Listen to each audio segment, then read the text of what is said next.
Our guest tonight is Bob Wick. Bob is another retiree. That doesn't mean life is over. During his 33 years working for BLM, he took a lot of pictures of our America's crown jewels, a lot of which you've never heard about. And we set him forth with the task of sifting through over 200,000 images to find something that we'd like to see. So let's see how he did.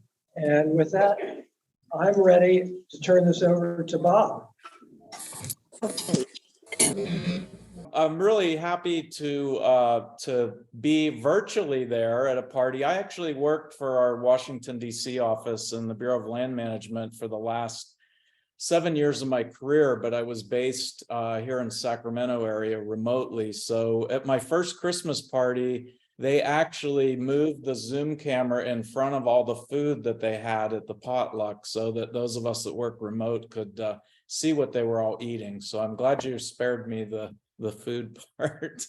So I want to talk to you about the various conservation designations of the Bureau of Land Management. This particular one's near and dear to my heart. This is the North Fork of the American Wild and Scenic River, which, believe it or not, is under an hour from Sacramento. It's just one of my favorite go-to places when I need an escape from the city.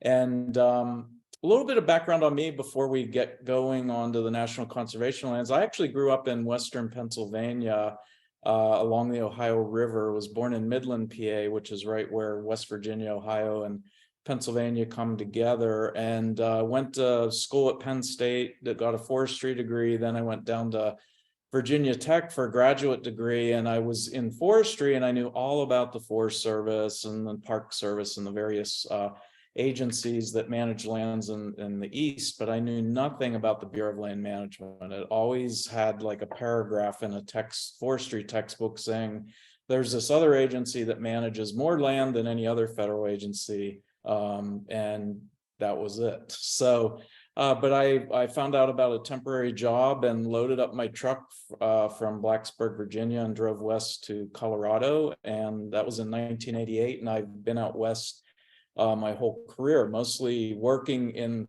wilderness and conservation area management for the BLM. And I'll talk a little bit about the agency's very broad mandate here in a few minutes. But curiously, towards the end of my career in 2019, I was asked to do to provide some photographs for a Wild and Scenic River stamp series that they were, Postal Service was doing to celebrate the 50th anniversary of the Wild and Scenic Rivers Act. So a number of my photos were included on that set. And lo and behold, Tim Palmer, who I know you've had speak to you before, also had several photos on that series. And I knew of Tim, my Penn State group. I had bought his book on the Youghiogheny River, and I never met him until that ceremony. And I didn't realize he grew up in Beaver, PA, which is about 9 miles from me. So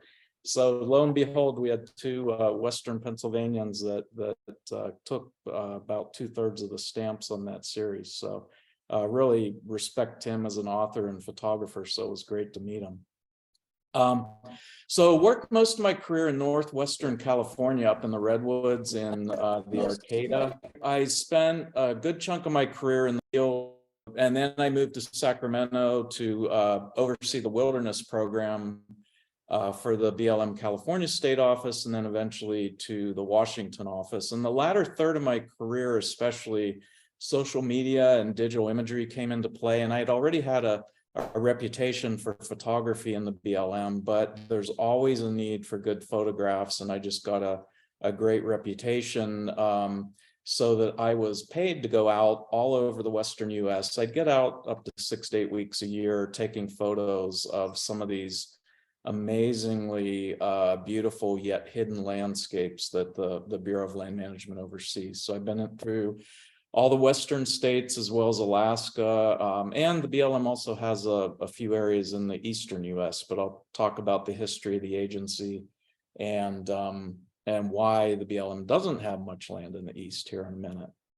So I cut my teeth in Western Pennsylvania on rivers, and when I moved west, it was always interesting. People would kind of poo-poo the Eastern US and the fact that we didn't have these big wild spaces back east. And I kind of find that in California too. A lot of other Westerners poo-poo California and think it's all Los Angeles. But I have found that I've grown more fond of the Eastern hardwood forests and rivers as I've gotten older, and I continually go back to visit family in Pennsylvania and spend as much time there, especially in the fall and spring, as I can. So this photo is just from early October.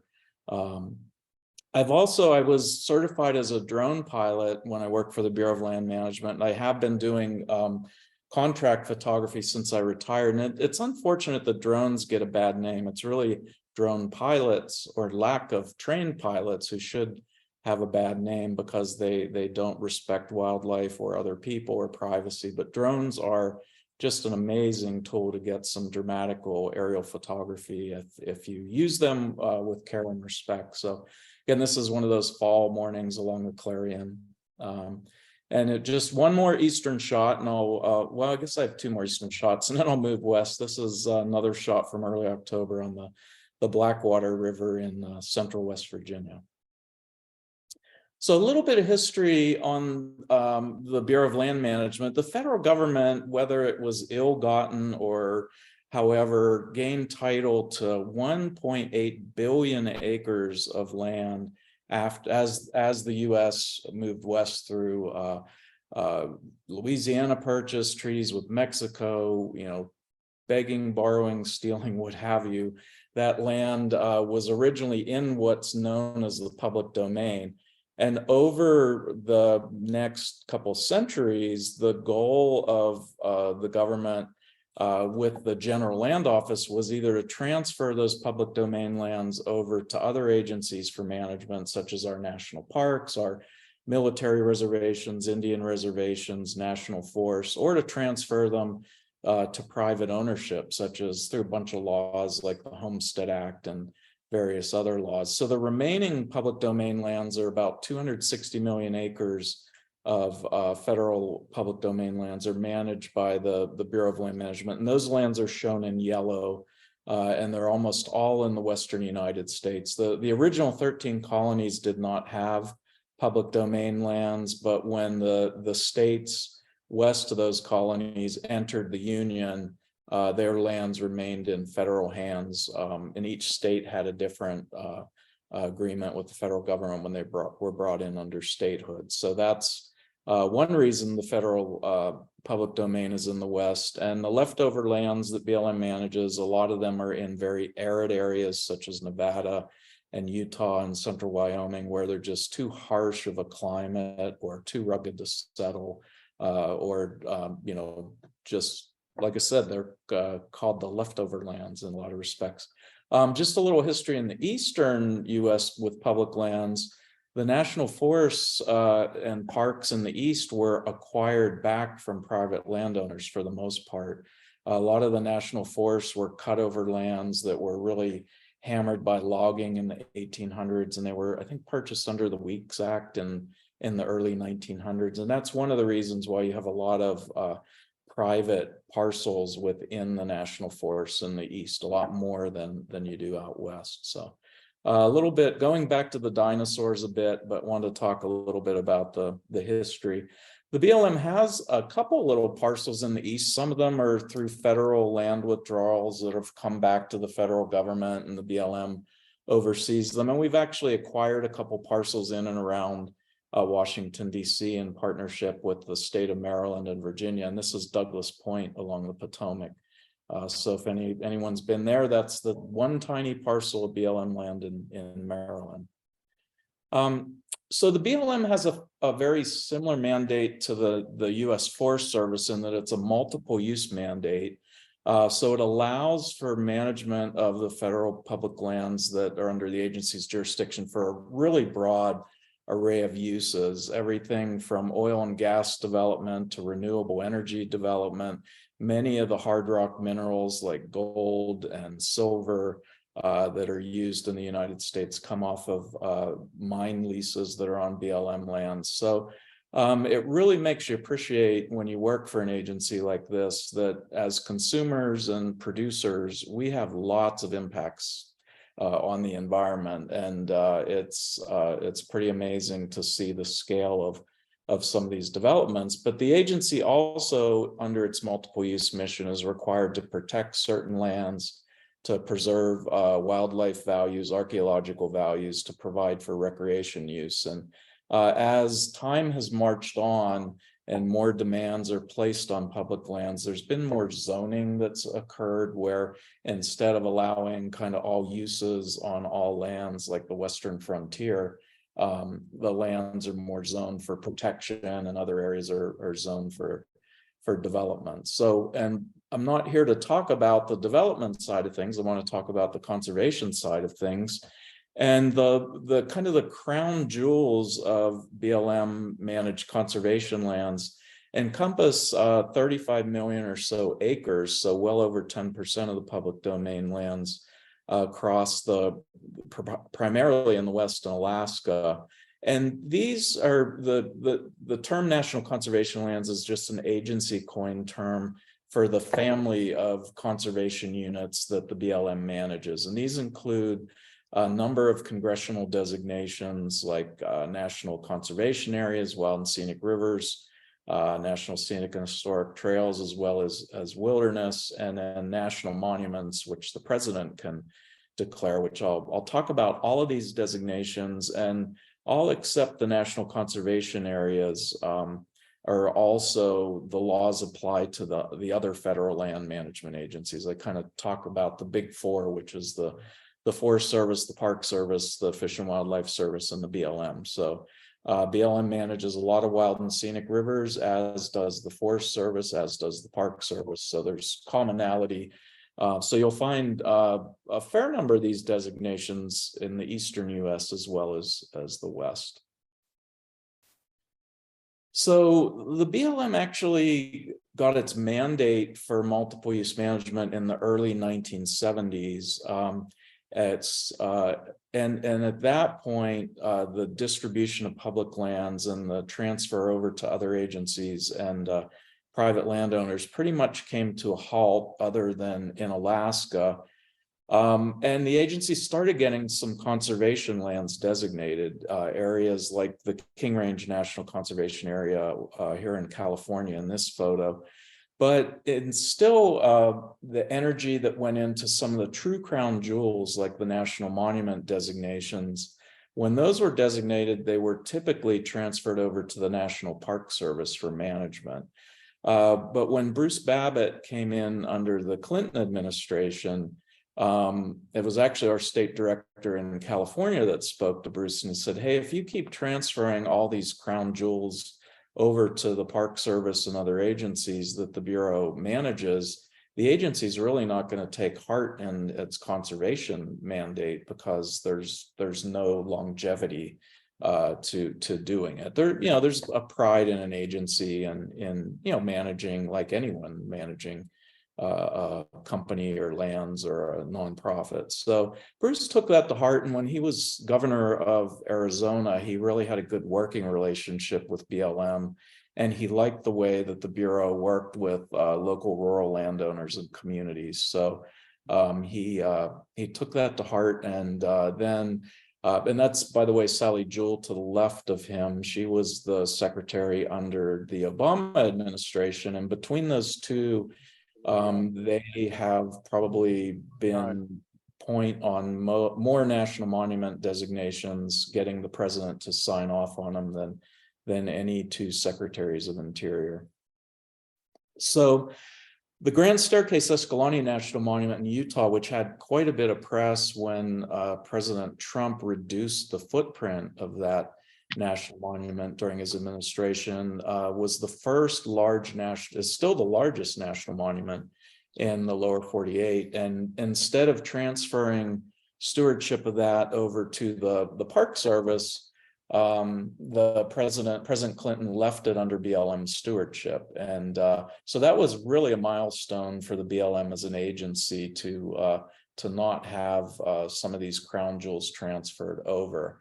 And you might say, well, who cares? And that can be somewhat true if you don't work for an agency, as far as whether or not the Park Service, BLM Forest Service manages it.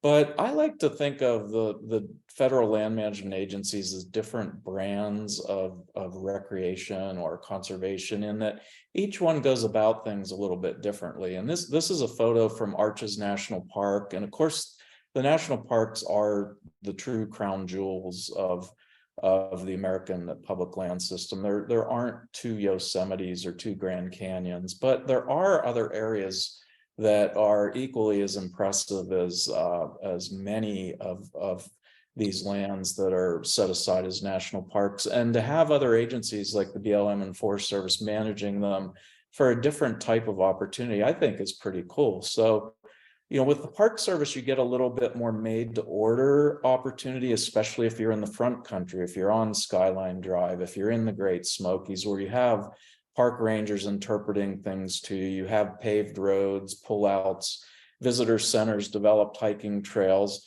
and consequently, you do have a lot more crowding too. This was, I was expecting about 10 or 12 people to be up here photographing the moonrise over Delicate Arch. Little did I know. And this photo is 20 years old. Arches now has timed entry. It's just getting so much use, which is a good thing. They're limiting use. But so as an example of BLM lands, this is the McGinnis Canyons National Conservation Area, which is about an hour and a half east of Arches National Park near Grand Junction, Colorado. It has the second highest concentration of natural arches in the Western US. And you have to either hike 4 or 5 miles or take a bumpy 4-wheel drive route in there and take a, not necessarily the best map to find out where the arches are. But if you're there, you're pretty much guaranteed not to see more than 4 or 5 other groups there. So managing that kind of on your own explorer opportunity with minimal facilities is really the name of the game with the Bureau of Land Management. So if you like those types of opportunities, there's just tons of them out there. It's pretty amazing, the landscapes. With that type of experience also comes an extra amount of responsibility and preparation. And this is not really just true of BLM lands, it's any federal lands. This is an area, Wild Horse Canyon, it's a slot canyon in central Utah, and the Colorado Plateau area is really known for a lot of flash flooding. And a lot of people are unprepared for these floods because they might come from a rainstorm that's 10 miles upstream from where you are. So this is a couple photos of myself and Wild Horse, and you can see the brown stains on the rock on the upper left photo. That was a flood from about 3 days earlier. On the right side, if you look up about 20 feet, you can see where the rock goes from darker to lighter. That's how deep that water was through that part of the canyon. So definitely have to be prepared to deal with climate extremes, unique weather conditions on any public lands, but it's even more true in some of the remote areas on BLM and Forest Service lands. And that's why it's great to have groups like you guys out there that are training people in how to properly prepare for whether it's canoeing or certain types of on-water activities. We really, because the BLM is so short-staffed, only 9,000 employees to manage 1/10 of the nation's land surface, really count on volunteer groups and partner groups, both in education and stewardship. So let's go through the different national designations now and talk a little bit about how they're different, how they're similar, how they're unique. As I mentioned earlier, most national monuments were originally transferred over to the Park Service, and the Antiquities Act of 1906 gave the president authority to identify and designate national monuments. It was a lot of the Antiquities Act talks about antiquities, meaning Native American artifacts and prehistoric artifacts. There was a lot of pot hunting going on in that era, and there was a real big push to try to protect some of these resources. And consequently, as part of the Antiquities Act, it allowed the president to proclaim certain historic landmarks or areas of historic, prehistoric, or scientific interest as national monuments, but could only designate the smallest area required to protect that resource. So right out of the chute, Teddy Roosevelt designated the Grand Canyon as a national monument.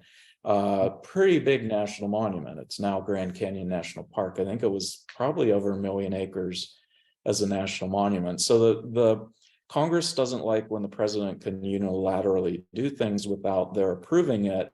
But the national monuments designated under the Antiquities Act have led to a lot of our current national parks, places like Death Valley, Grand Tetons, places like the Grand Canyon. They were all originally national monuments, and we still have hundreds of national monuments, I believe. Don't quote me on numbers, that are managed by all the federal land management agencies.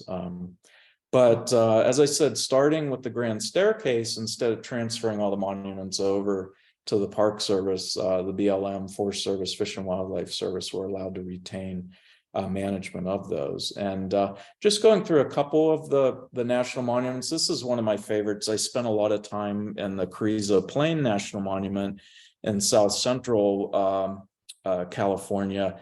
This photo is actually a drone shot of the San Andreas Fault, which bisects the photo from the lower left to the upper right. And you can see there's a creek coming down from the Tembler Mountains that ends at the fault, and then it starts again that's probably about 500 yards to the left. It starts back down the hill. Well, that shows the offsetting of the San Andreas of hundreds of feet over many hundreds of years. But that fault line right there in the Carrizo has been studied by a huge number of scientists because it's such a textbook example of the fault and of offset streams. So just a cool example of a very visual scientific. This is the Agua Fria National Monument in Arizona.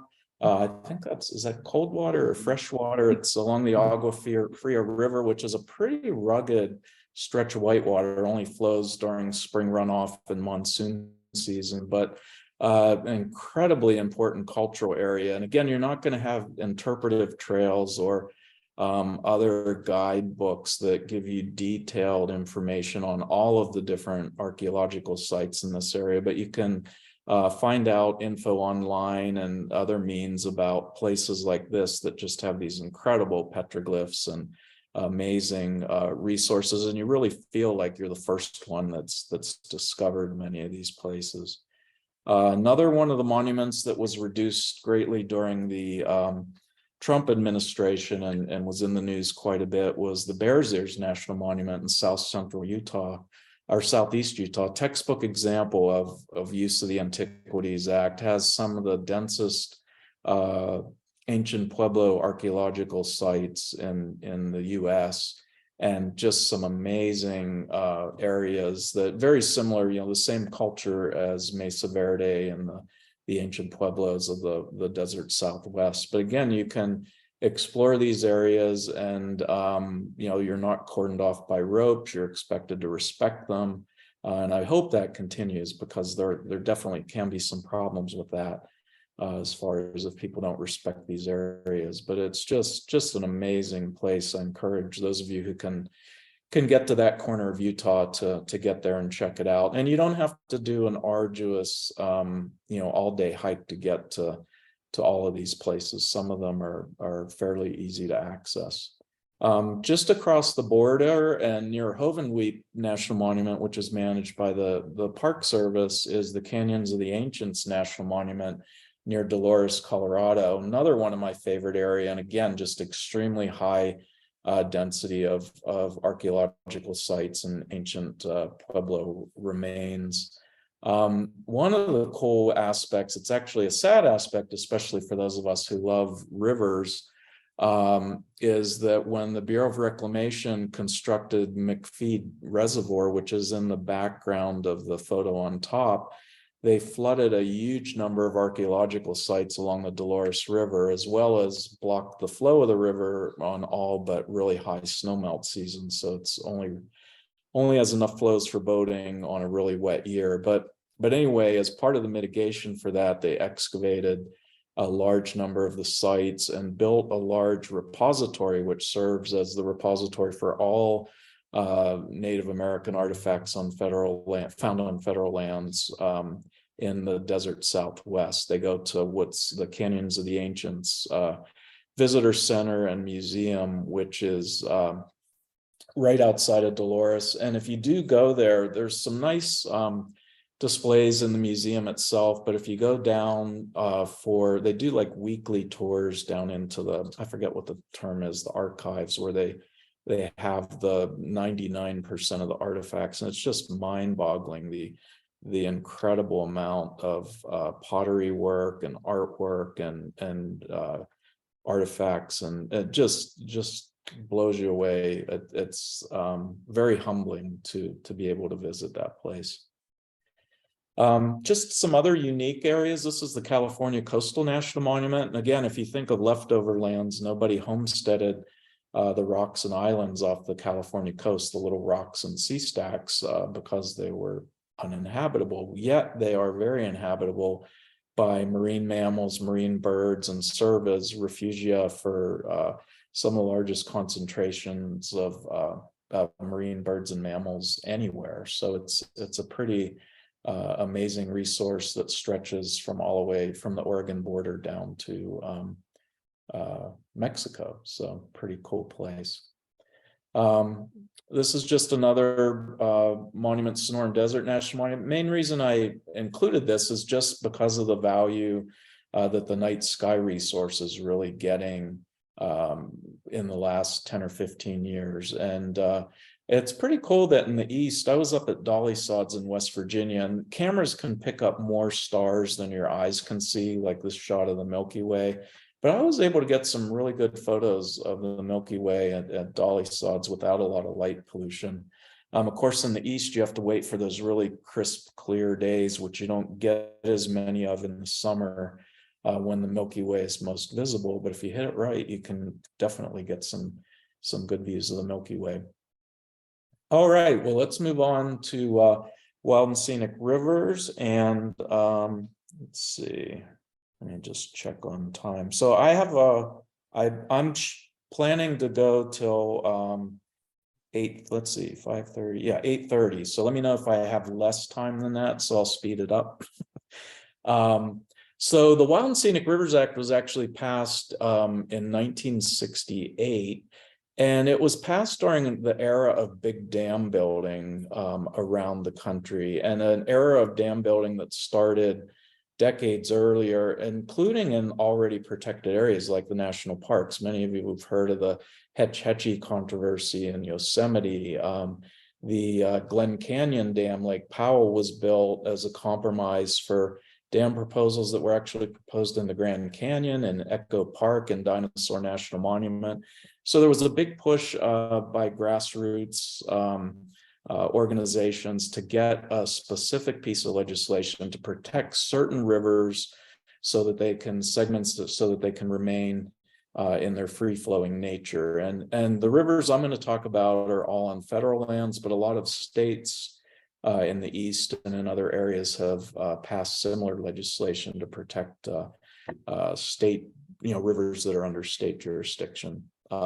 This shot of Beaver Creek in Alaska, supposedly this is the longest road-to-road whitewater float you can do. I think it's like 360 miles. You go down Beaver Creek and then you have to do part of the Yukon and you take out on the Alaska Pipeline Bridge. I actually was stranded there for 4 or 5 days in bad weather, and we waited to get flown out instead of floating the 300 miles though. So this is just a great example of the Wild and Scenic Rivers Act. The Klamath River on the Oregon-California border has a number of hydroelectric power plants which have blocked passage of salmon and steelhead into the upper part of the Klamath since 1918. So the lower stretch of the Klamath was protected by Congress as a wild and scenic river. And again, it'll remain in its free-flowing state. It'll still be, it still allows for fish passage and anadromous fish like salmon. And one of the cool things with the Klamath is they're actually going to start removing the dams that have blocked salmon migration. And it'll be the largest dam removal project so far in US history. And I think that's really cool that when we look at a project, I mean, we need renewable energy. Hydroelectric power is important, but there are certain places where we should take a look at it and see if the impacts are too great. And that's what happened on the Klamath. So it'll open hundreds of miles of that river to salmon spawning, which is great for recreational fishing. But when you think of rivers on the West Coast for salmon fishing, they're also a critical part of the culture and history of the Native American communities who still depend on these rivers for salmon fishing and spiritual purposes, let alone a large commercial salmon fishery offshore, which has been decimated over many years by dam building activities. So that'll be neat to see how the Klamath project moves along. These are fishing platforms. I wish I could get some of the Native Americans from the Warm Springs tribe when they were dip netting salmon here at Shearers Falls, but I was there at the wrong time, but it's pretty amazing to watch them fish. This is one of the first 8 wild and scenic rivers that was designated under the act. This is the Rio Grande del Norte, just south of the Colorado border. And this is looking north into Colorado. It's got some great whitewater rafting, kayaking opportunities. Definitely could canoe it on the upper stretch. You do have to climb out of the canyon though when you get down to the takeout. So it's more used by inflatables. The Rogue River in Oregon was one of the other original 8 wild and scenic rivers designated, and it was made famous by Zane Grey. You can actually float the Rogue and see Zane Grey's cabin along the river. And of course, Zane Grey wrote many famous Western novels like Riders on the Purple Sage, I believe, and others. He also wrote extensively about the Rogue River and salmon fishing, and consequently the Rogue became extremely popular and in his mind overcrowded. So I kind of talk about him as an early pre-Instagram influencer, where he brought such big crowds to the Rogue, he ended up moving north to the Umpqua so he could have a little bit of privacy. Just another beautiful example. Oregon has more miles of federally designated wild and scenic rivers than any other state in the US. They've been really positive in getting Congress to designate quite a few wild and scenic rivers. And Alaska has some pretty amazing rivers. I already showed Beaver Creek. This is the 40-mile river, which is in northeast Alaska. It's still south of the Arctic Circle. It flows into the Yukon, but pretty popular. Any river that you can do a road put in and road takeout in Alaska is somewhat coveted, because otherwise you have to fly in or get flown out. So the 40-mile is a pretty cool spot to fish. It's also pretty heavily mined, placer mined for gold. And that makes it interesting as far as management complexities of protecting these rivers. The state of Alaska actually has jurisdiction over the bottom of the river, and they issue mining permits. So the BLM works with prospectors and placer miners to try to make sure they're protecting the resources of the river. It is pretty, those of you that have watched the reality series on Alaska miners, there's a lot of that is right on the money. There's some pretty interesting characters up there, and it's yeah, so I'll leave it at that. This is another shot of Beaver Creek. The rivers in Alaska are also used quite a bit in the winter as far as highways go, and there's certainly some issues. You think when it's 20 or 40 below zero, you're going to have 8 feet of ice and no outflows or any pour overs like the snowmobiles going through. But it's interesting to see the dynamics of these waterways in the river. Beaver Creek, they also have in the White Mountains National Recreation Area, which surrounds Beaver Creek, there's a series of small warming cabins that you can rent. So they're used a lot by cross-country skiers, fat tire bicyclists, snowmobilers, in the winter. And it's amazing to see how active the folks in Fairbanks are as far as getting outside in some pretty brutal but beautiful conditions. Wild and scenic rivers I want to mention aren't just floatable, boatable rivers. There's a lot of small tributary streams that have been protected.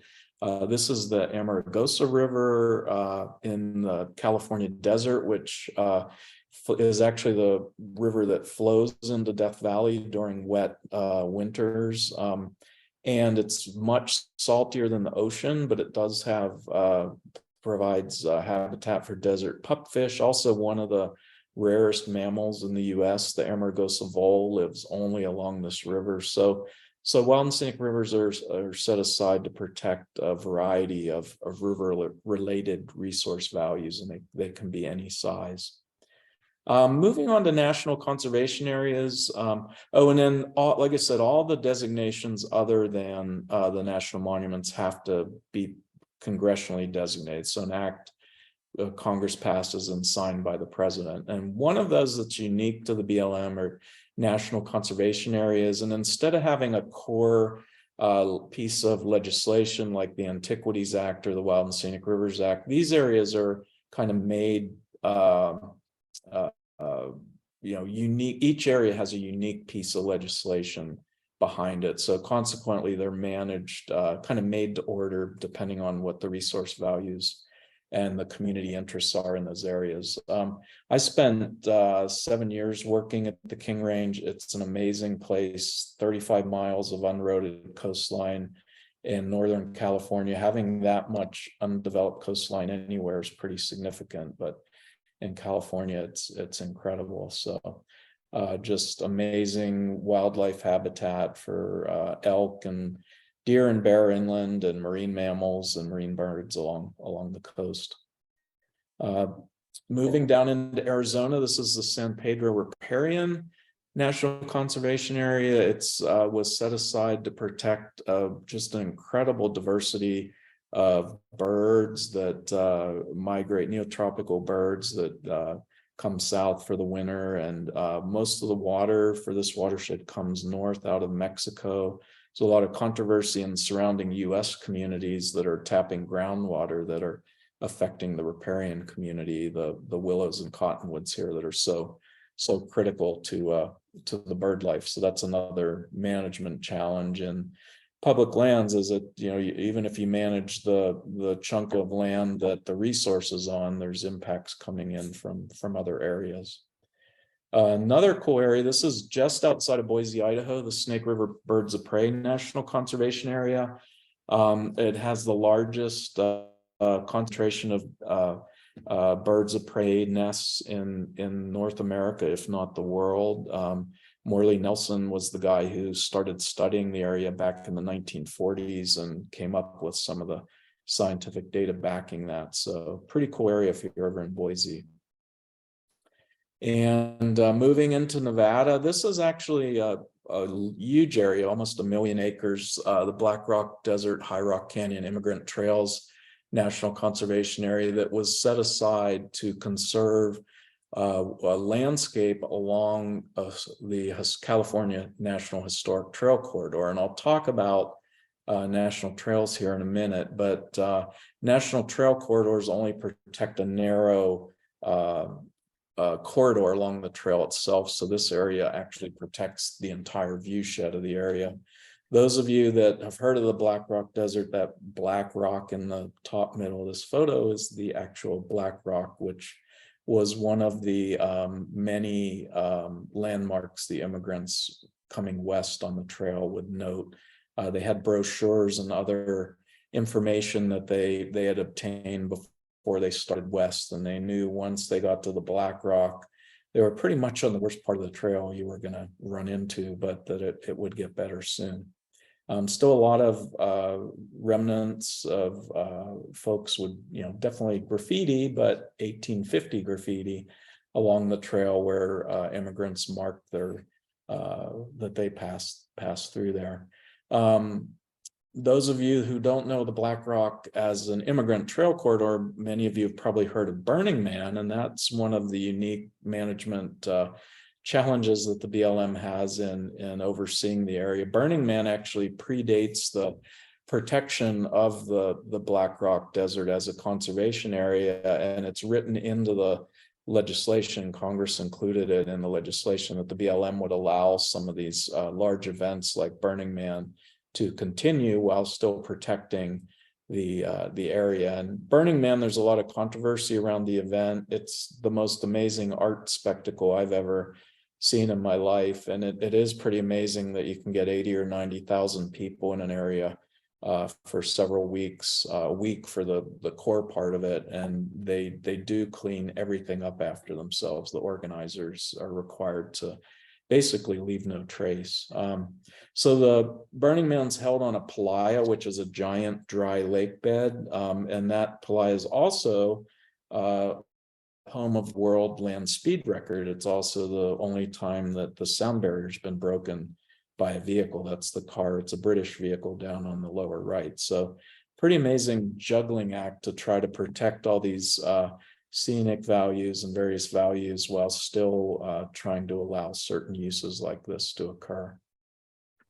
Another unique area that has its own legislation is the Alabama Hills National Scenic Area.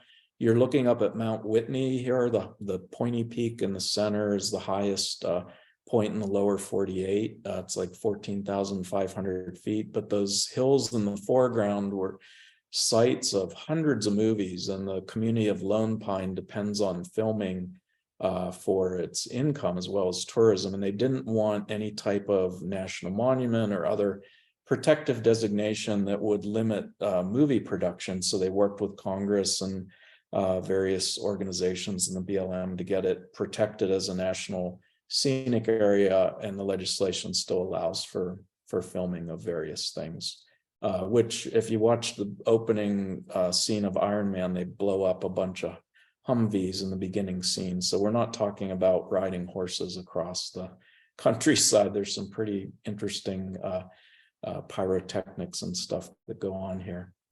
Okay, let's coming into the home stretch here, so to speak. We'll talk about the National Scenic and Historic Trails for a minute. This system now longer than the entire interstate highway system, but it started out with 3 national scenic trails: the Pacific Crest, the Appalachian, and no, those were the only 2. And it's since expanded out into additional both hiking trail corridors as well as historic trail corridors. And I'll talk a little bit about both of those. So the National Scenic Trails are the granddaddies of crown jewels of the National Trail System: the Appalachian, the Pacific Crest Trail. The BLM oversees parts of the Pacific Crest, mainly in the desert areas of Southern California, but again, some pretty amazing landscapes. It's pretty cool to hang out along the Pacific Crest Trail, and I'm sure it's true on the Appalachian Trail too, when the through hikers are starting their hike, just to see how community residents really kind of embrace them and support their effort to hike the entire trail. The Continental Divide Trail I found is interesting, especially in more of the open desert areas on BLM land, in that there's no trail tread. There's just the signs for the trail, and you just sort of plug your way along. So kind of a unique trail in that respect. You guys do have quite a few national historic trails tied to the Revolutionary War and possibly the Civil War. I'll have to look in the Maryland, DC area. But these are notable trails that were important routes of travel, immigration, military efforts that shaped the history of our nation. One example of a trail that has a lot of allure is the Pony Express National Historic Trail. This is a photo of it in Wyoming. And the national historic trails don't necessarily have a trail tread like the national scenic trails do. They're more of a corridor that approximates the original route. Some of the routes were only used once, like the Nez Perce Trail, which I'll talk about in a minute. So you basically get interpretive information, and you can plug your way along the trail corridor in general. But some of the BLM landscapes that these trails cross are just pretty amazing, because you can really get a feel for what it was like when the immigrants crossed in the middle 1800s. That top photo is split rock. That top painting is by famous photographer and artist William Henry Jackson during the 1860s. And as you look down below at split rock, it looks pretty much the same as it did. The immigrants came up the Platte River and the Sweetwater River till they got to the Continental Divide, and they thought, oh, now we're over the hump and we're in the West. We're in good shape now. And then it just all went to hell when they got to places like the Black Rock, and it's just some of the really arid areas of the West. This is a boiling mineral springs, which was known for oxen diving into it. They were so thirsty that they didn't realize that they would meet their demise. But curiously, only about 5% of the immigrants didn't make it west. Most of them did much better than the Donner Party, and most of them died of dysentery and other types of disease versus tragic accidents. So this is the end of the Applegate route of the California Trail, when they finally got through all that just really difficult country and came to the rivers of the West Coast and the valleys where they could homestead. Some of the national trails, there's a lot of overlapping designations too, and some of them are for good reason. Others are just curiosities of how the legislation went. But the Lewis and Clark National Historic Trail actually follows the upper Missouri, where Lewis and Clark made their way up the river to find the Northwest. And part of it's protected as a wild and scenic river and as a national monument through the Missouri Breaks. Beautiful stretch of canoe country. You can do up to 2 or 3 weeks of canoeing through here. This is Cow Creek, which is where the Lewis and Clark Trail bisects the Nez Perce National Historic Trail. The Nez Perce crossed the Missouri here at this ford just 75 years after Lewis and Clark first explored it, and they were fleeing from the cavalry, and the cavalry caught them just upriver along Cow Creek and put them in stockades and shipped them off to reservations. It just, to me, that's an amazing juxtapositioning of the triumph of European settlement and the tragedy to the Native Americans in such a short period of time. So those are very contemplative trails to me. I'll skip through a few of these. Iditarod, amazing historic trail in Alaska. Now on to wilderness. Wilderness is the most protective of all the designations in the congressional portfolio, and federal lands that are designated wilderness, there's no development allowed. If you're going into these areas, you're going in on foot or horseback or in non-motorized boats. So the Wilderness Act was passed in 1964 when various individuals that were forward thinking, including Howard Zonheiser from Western Pennsylvania, and Aldo Leopold and others got together and started, the American frontier was gone, and all these open, undeveloped spaces were shrinking and continuing to shrink. And the agencies like the Forest Service and the Park Service that had certain protected lands weren't protecting them to a level where we would have areas that were totally undeveloped. So they got this act passed, and it's been a hugely successful act. Every president since 1964 has signed legislation to expand the wilderness system. There are some areas in Virginia and West Virginia and Pennsylvania on federal lands that are designated wilderness. These are just some of the amazing BLM lands that are within the wilderness system. This is the Inyo Mountains. These are the bristlecone pine forests of the Inyos and the Whites in the Great Basin area. They're up to 4,800 years old, the oldest plants on Earth, or the oldest trees on Earth. And in this case, I had to hike up 5,000 vertical feet to get that photo. I don't think I could do that anymore. This is the Desolation Canyon Wilderness in Utah, which was, of course, floated by John Wesley Powell as he explored the canyons of the Green in Colorado. It looks pretty much the same as it did when Powell went through. On the upper left, that's a sketch of Lighthouse Rock that Powell did during the second expedition, can see a photo of Lighthouse Rock right below it. The photo on the right is the Sphinx, which Powell talks about in his records, although everyone calls it Bart Simpson now, but it's again, you can just go back to these places and feel the same as the initial explorers did. Paria Canyon Vermilion Cliffs Wilderness in Arizona. You walk a lot of the rivers in Arizona, which is pretty cool. This is an area that's really popular, the wave in Paria Canyon Vermilion Cliffs Wilderness. And because it's wilderness, BLM limits parties that can go into this area. It's very highly coveted and it's very hard to get a permit to go into there. But we're charged to protect the natural character of the area. Recreation doesn't get top priority. Another really neat wilderness area in Arizona, again, amazing bird life, is the Aravaipa Canyon Wilderness, northeast of Tucson. You can do a couple-day backpack where you're in the creek most of the way through here, and just an amazing place.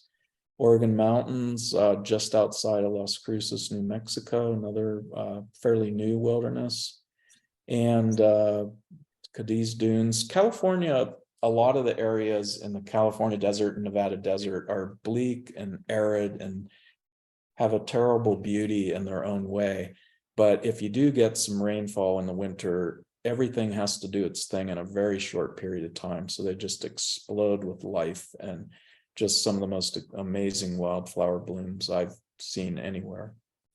Last designation is wilderness study areas, and people scratch their heads when they see these because they've been in place for the last 40 years. They say, BLM, when are you going to finish studying these? Well, BLM was charged to study these when FLPMA, our Organic Act, was passed in 1976. We completed the study in 91, recommended to Congress that certain areas get designated, and they've been in limbo because Congress has not decided whether or not many of these areas should get designated as wilderness, and they make the final decision. So they've been in that study area status for going on 40 years now. And many of them have been designated. It's just the perfect political electricity hasn't come together for a lot of them, unfortunately. This is Sloan Lake in Colorado. It's, I think, the third highest lake in North America. It's just below 13,000 feet. Another little known WSA in Utah, this is Notch Peak. That's the third highest cliff in North America, the US, and it's also the highest limestone cliff in the US. I think it's a 2,000 foot vertical drop and then 4,000 feet after you bounce a couple times. It's a very unknown area. Just another unknown wilderness study area, some Badlands in Wyoming. Some of the areas, because Congress hasn't protected them, there's grassroots efforts to get them protected through national monument designations. There's a number of wilderness study areas, for instance, in the Grand Staircase in Bears Ears, that are now within the national monument boundary. So the Oahe Canyons is an area in in Oregon and Idaho. Great float trips through here that there's grassroots efforts to see if a monument can be designated there. Another area in Oregon, Sutton Mountain, the Dolores River. This is downstream from the McPhee Reservoir. There's a big push to get that identified and proclaimed as a national monument. President Biden's only declared one national monument so far. I think it's Camp Hale in Colorado. It'll be interesting to see now that Congress has been, the elections passed, if he adds some more. Lastly, some of the areas of BLM land that aren't protected are incredibly huge. This is the largest block of federal public land in the US. It's the National Petroleum Reserve Alaska, or the Western Arctic. 24 million acres. It's as big as West Virginia. Just amazing area, very important for subsistence use for the native Alaskans. This is a sealskin boat. They're preparing for a whale hunt. Just some of the wildlife there. So just wanted to point out that, not all areas have a special designation, but there are some incredibly beautiful areas out there that are managed to balance protection with various uses. And that's it. I think I kept it under at least 8:30. So So I will stop my screen share. If you have any questions, I didn't really talk much about photography techniques, but feel free to shoot me an email at bobwickphoto@gmail.com if you had any questions about a particular photo, how I took it. I'd be glad to share techniques with you. I'm totally self-taught, by the way, and I think digital photography is pretty amazing because you get those immediate results, when you did something wrong. All right, so do we have time for any questions if anyone's still out there? We're here. Still the clapping. We should do it again.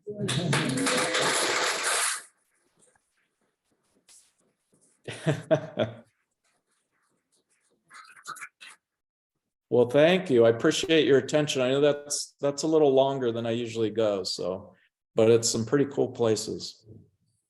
Very cool places. Well, I only went through 100,000 of my 200,000 photos. So. Who's got your job at BLM now? Nobody. That's what everybody, it's unfortunate that the BLM and the federal agencies, especially BLM and Forest Service, don't realize the value of good imagery. My old boss at the BLM has hired me. She works for the Forest Service now in Oregon to photograph some of their lands, but yeah, the BLM's still just counting on my old photos. So a lot of which I took on my own time, but we have public affairs photographers that do the handshake thing, when there's an event or something, but yeah, there are photographers in the federal government. There are some in the Park Service.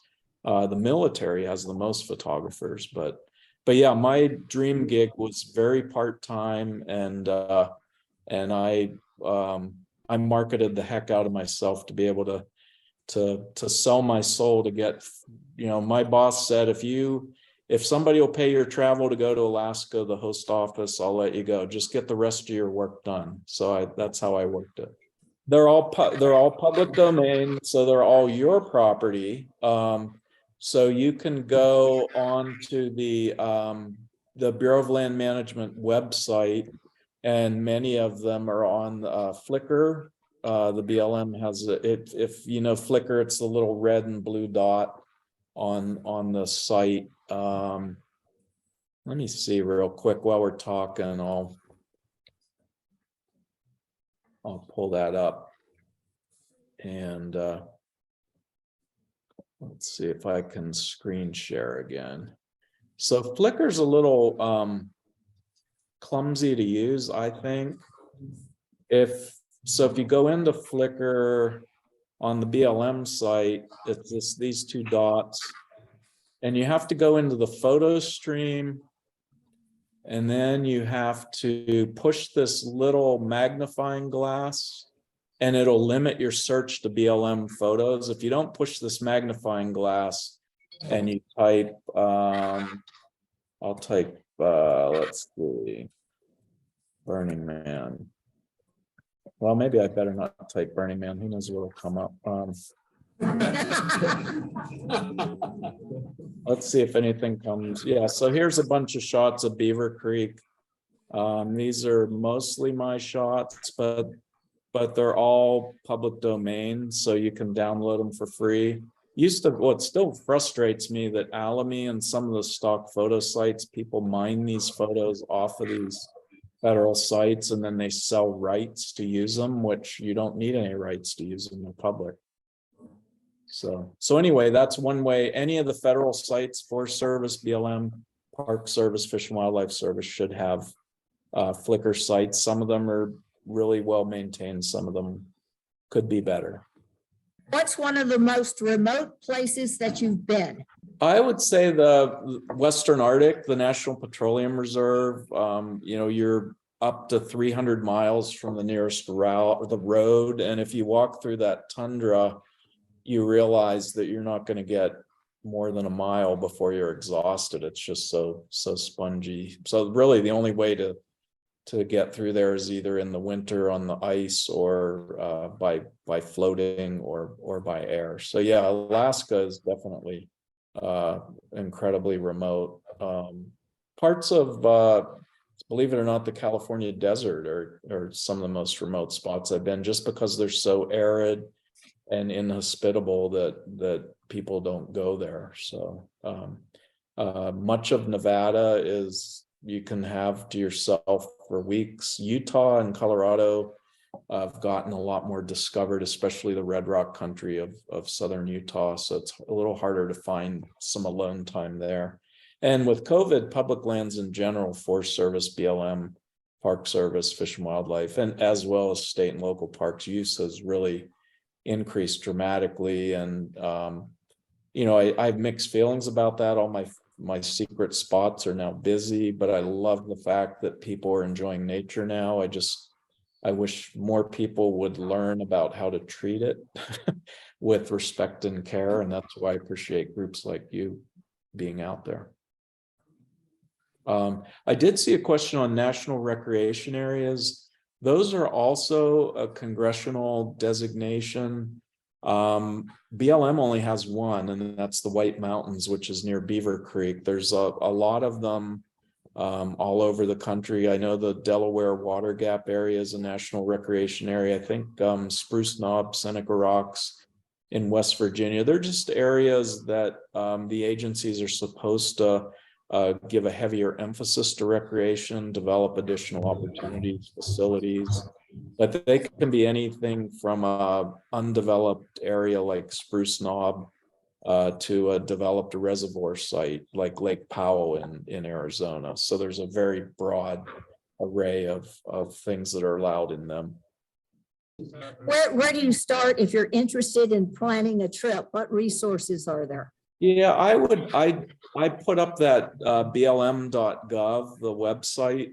I would start there and at least look at the maps and look at some of the various areas in different states. Like you could see, Upper Missouri Wild and Scenic River in Montana flows through a big chunk of BLM lands. But then once you get past that, I have found personally, I get more information off blog sites and different, Trails Illustrated. I'm sure there's other river sites out there that you could glean a lot more detail from than you can off of the government sites. Unfortunately, that's where the Park Service really shines. They put a lot of energy into their websites, but the federal agencies are all somewhat short-staffed, and I don't work for the BLM anymore, so I don't have a reason to put up my violin, but it's a chronically understaffed, underfunded agency. It's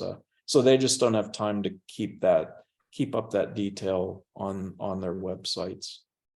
But Tim Palmer would be a good reference. I have a question. Yeah. What's your question?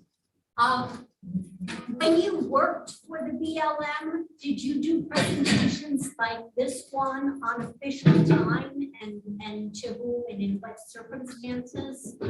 And did you ever do presentations explaining to people how to respect and care for the wilderness while they explore it?